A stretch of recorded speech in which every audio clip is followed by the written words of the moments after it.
सुनाओ case technology limited, अब देखिए 4218 रुपए का प्राइस है, हमें देखने को मिला है। एंड दो खबरें हैं इस स्टॉक के लिए, जो कि एक अच्छी एक खराब है। Hi, this is Dev and watch it traders diary. Elara ने यहाँ पर ना टारगेट प्राइस कट किया है, लेकिन करंट प्राइस से वो प्राइस काफी ऊपर है। अगर आप देखें 7670 रुपए से कट करके 5365 रुपए का प्राइस रखा है। बट करंट में जो प्राइस चल रहा है 4300 के अराउंड जो प्राइस चल रहा है, उससे ये भाव जो है वो काफी ऊपर है। सो दैट इसीलिए यहाँ पर ना कंपनी थोड़ा सा यहाँ पर ना बताना चाह रही है कि अभी भी जो दिक्कतें दिखा रहे हैं या फिर जो भी बात चल रही है वो कुछ ज़्यादा ही हो चुका है, वो कुछ ज़्यादा ही हो चुका है। सो दैट ये बात है। आज जो स्टॉक के अंदर प्रॉफिट बुकिंग हुई है वो कहीं ना कहीं इसी वजह से हुई है कि एक ब्रोकरेज कंपनी तो आई, लेकिन उसे टारगेट प्राइस कट करके ऊपर तो रखा है लेकिन कट करके रखा है। तो ये बात यहाँ पर निकल कर आती है।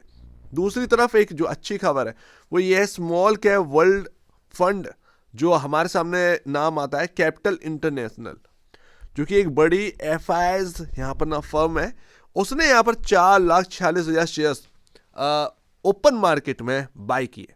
यानी कि चलते मार्केट में जो प्राइस मिला 4,206 रुपए का जो प्राइस है उस भाव पर बाई किए। सो आप देखिए जो फंड्स हैं वो अब यहाँ पर लाइन लगाकर जो है खड़े हैं। 200 करोड़ का वैल्यू जो है वो पुट किया है। बट स्टॉक के अंदर चल क्या रहा है, मैं ऑलरेडी आपसे बता कर गया था कि यहाँ पर जो पैटर्न है उसका मिड पॉइंट, अगर आपको याद आया मिड पॉइंट, मैं आऊँगा उसके ऊपर। वो मिड पॉइंट आज एक्चुअल में हम उसके ऊपर टिक नहीं पाए। तो जो पैटर्न बन रहा था उसका जो मिड पॉइंट है ये बिल्कुल यहाँ पर ना आज टिक नहीं पाया। थोड़ा सा कहीं ना कहीं पैटर्न जो है वो खराब भी हुआ। स्क्रीन पर जब तक आपका 3800 टिका है तब तक तो कोई दिक्कत की बात नहीं है। अदरवाइज अगर गिरावट आएगी तो ये स्टॉक जो है वो इस प्राइस को, ये जो मिड पॉइंट का प्राइस है उसको क्रॉस नहीं कर पाया। ऊपर 4,566 रुपए आपका जो है वो एक रेजिस्टेंस भी बना हुआ है, जहां से आप जो है एकदम से स्लिप हुए थे, 10-12% की वापस से गिरावट आ गई थी। तो यहां पर अभी जो एक टेक्निकल बेसिस पर देखेंगे तो कहीं ना कहीं एक आपको कंफ्यूजन नजर आएगी। ऊपर रेजिस्टेंस, बट जो पैटर्न बन रहा है वो क्या यहाँ पर कंप्लीट होगा। आज के दिन कंप्लीट हो जाता तो बहुत ही अच्छा रहता। वो पैटर्न थोड़ा सा हुआ है, लेट्स सी, देखते हैं 1-2 दिन में कि क्या रहता है यहाँ पर। अदरवाइज अगर वो पैटर्न सक्सेसफुली बना तो एक शॉर्ट कवरिंग अच्छी खासी आ सकती है, लेकिन इन्वेस्टर का जो इंटरेस्ट है वो बिल्कुल डाउन हो चुका है। ये हाल है कि 16.80% की डिलीवरी क्वांटिटी, 10.50% की डिलीवरी क्वांटिटी, 16.2, 11 इस तरीके की डिलीवरी क्वांटिटी हमको देखने को मिल रही है। इन्वेस्टर के अंदर जो है वो डर आ चुका है, वो आगे बढ़कर शेयर नहीं खरीदना चाहता, भले ही कितना भी डिस्काउंट हो गया हो। लेकिन कंपनी का जो विजन है वो भी थोड़ा सा देखिए, वो भी अगर आप सुनेंगे तो थोड़ा सा कॉन्फिडेंस देगा, आपको आगे बढ़ने में हेल्प करेगा। कि आज की डेट में जो मार्च 2025 के हिसाब से 2722 करोड़ का जो आपको नंबर देखने को मिला है, यहाँ पर टारगेट है कंपनी का 2027 मार्च में अभी हमें जो नंबर देखने को मिल रहे हैं वो बढ़कर देखने को मिलेंगे 8,800 करोड़ के अराउंड। ये रेवेन्यू फिगर रहेगी। तो अब आप एक अनुमान लगाइए कि जो ग्रोथ बताई जा रही है वो एक्स्ट्रा ऑर्डिनरी ग्रोथ है। अगर आप उस हिसाब से सोचेंगे, उस हिसाब से देखेंगे तो आज के करंट भाव पर जो स्टॉक मिल रहा है काफ़ी शानदार प्राइसिंग पर मिलता हुआ नज़र आ रहा है, काफ़ी शानदार प्राइसिंग पर नज़र आ रहा है मिलता हुआ। इवन अगर आप देखेंगे करंट प्राइस से अगर आप SIP भी अगर स्टार्ट करते हैं तो भी बुरा नहीं। वो SIP अगर कुछ गिरावट और भी आई तो वो SIP की वजह से जो एवरेज होगा वो आपका कहीं ना कहीं एक सक्सेसफुली एक जो प्राइस जो आपका होना चाहिए, जो बिना डर के प्राइस होना चाहिए, वो आपका निकल कर आएगा।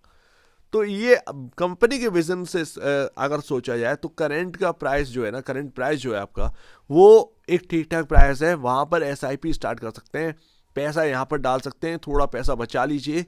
अगर गिरावट आती है और तो पैसा वहाँ पर एक एवरेज बन जाएगा, तो एक टेंशन फ्री रहेंगे। ये बात। अब देखिए स्टॉक हाई वैल्यूएशन पे था, इसके संकेत ऑलरेडी पहले ही मिल गए थे। प्रमोटर जो एक सेल कर रहा था वो तो अपने को समझ में आ ही रहा था।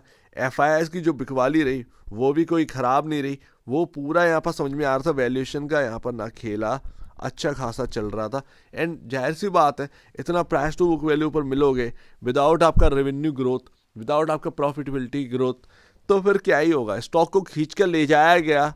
और वो इसमें ऐसा नहीं कि कुछ बड़े लोग का पार्टिसिपेशन था, आप देखेंगे सबका पार्टिसिपेशन था, चाहे वो रिटेल हो या बिग फिश हो, कोई भी हो, A to Z, वो सब कुछ यहाँ पर ना हमें नजर आया। एंड जब बहुत ज़्यादा हो गया तभी ये स्टॉक गिरा है।